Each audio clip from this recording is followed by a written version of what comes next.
Dr. Kemp here, the Hammond Doc. I have a Leslie 122 amplifier here that I'm refurbishing for a client, and I've already made some or replaced some parts.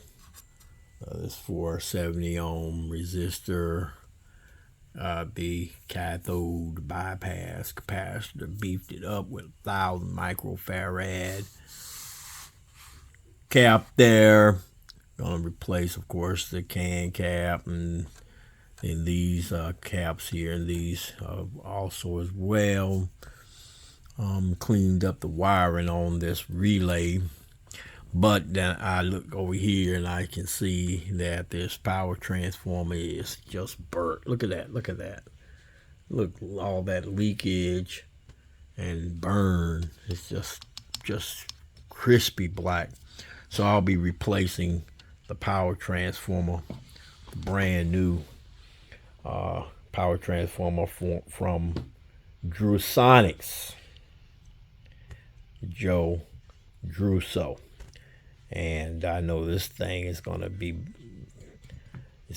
nice, make this amp sound really good. So I'll be installing this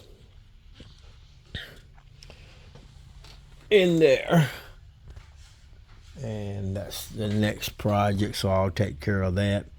Also, I have to replace this input plug because the pins on here, every single pin on here is loose, so I'll put in a new input plug, Amphenol connector there as well. All right, so we're making progress on this project. Until the next video, Dr. Kemp here, the Hammond Doc, saying to you, peace out, doing what I do.